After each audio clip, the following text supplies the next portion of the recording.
Greetings viewers, in this video I'd like to talk about a smart garage door opener called Refoss RSG100. But it's not just going to be an unboxing and standard installation video. I want to do a little bit of DIY project. Imagine that this is incompatible with your garage door opener. How would you go about it? Let's have a look.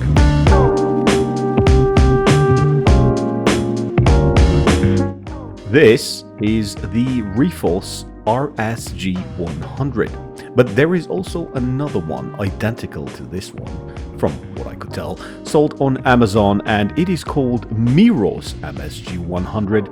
I don't think there is a world of difference between the two. Most likely the difference is limited to the badging only, but I went right ahead and purchased the Refoss variant. I made the purchase about 2 months ago, give or take, received and installed it the next day. Thus, I do have a few things to say when it comes to functionality of this contraption, and most importantly, the reliability.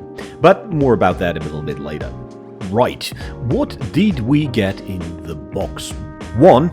A USB-A power supply, which looks a lot like a conventional phone charger. Not judging, just saying. 2. The smart garage door opener, compatible not only with Amazon Alexa and Google Assistant, but also Apple HomeKit, which was the seller in my case. And last but not least, 3. All the necessary cables for the installation, along with the garage door sensor. Now let's pause and go through what roles these cables actually have. The white USB-A cable plugs into the included power supply. The rest is self-explanatory. The red and black pair are the sensor cables, to let the device know if the garage door is open or closed, which will allow the device to report back to whatever smart assistant one may be using in order to send a confirmation notification. The brown and blue cables, covered by black insulation, are meant to connect to the garage door's electric motor for control. This device is a glorified button with built-in Wi-Fi and smart assistant capabilities. That truly is all that this device is. And that is what the brown and blue cables do. That being, close the circuit to execute one function, even though it may seem like two functions. That being open and close. In reality, it is only one. When the circuit closes to execute the function, if the garage door is open, it will close, and vice versa. This being a glorified button, I thought, why not connect the control cables, that being brown and blue, to an existing wireless remote control, instead of connecting them to the motor? What if my garage door opener motor was incompatible? So with that thought in mind, I grabbed one of the remotes and took it apart to see if the brown and blue control cables could be soldered onto it in a tidy way, preferably without destroying the remote itself.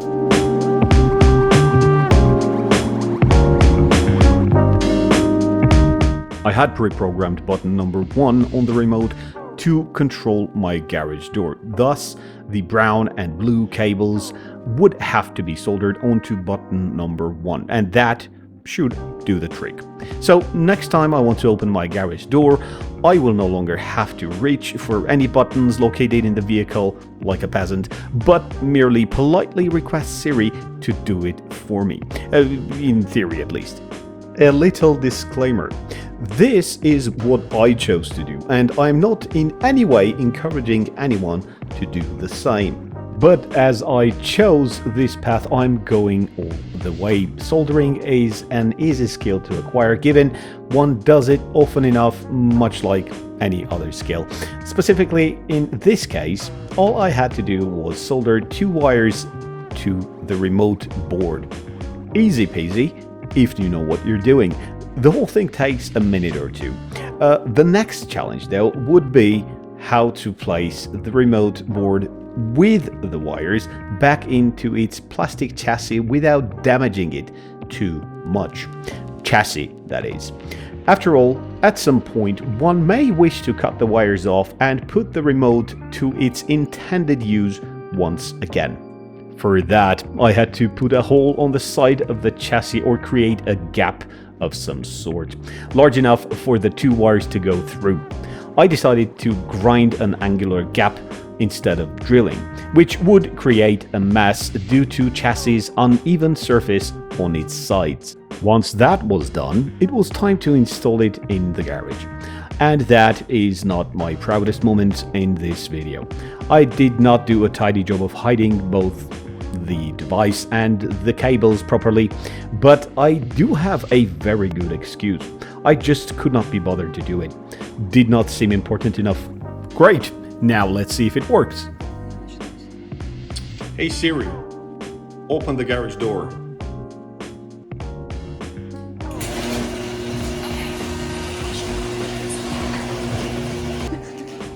Hey Siri, open the garage door.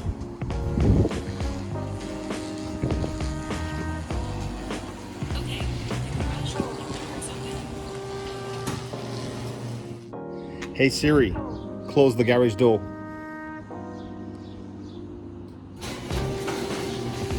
Okay, the garage door opener is closed.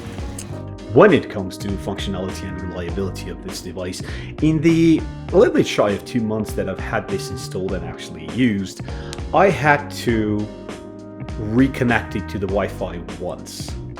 I don't know how often that's going to happen, but so far it has only been once. When it comes to functionality, there are different things to take into account. I could not make it work from outside of my Wi-Fi zone. When I was connected to the LTE or 5G, it wouldn't work until I purchased a HomePod Mini. Then it started working. And after reading a little bit about this subject, I found out that the HomePod Mini serves as a hub for all HomeKit devices.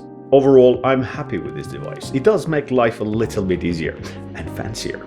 And that is a wrap for this one. Thank you very much for watching. If you happen to enjoy this video, please do not shy away from clicking the like, subscribe, and the bell. If you happen to have any questions, feel free to leave them in the comment sections below, and I will do my best to answer them accordingly. Until next time, take care. Bye.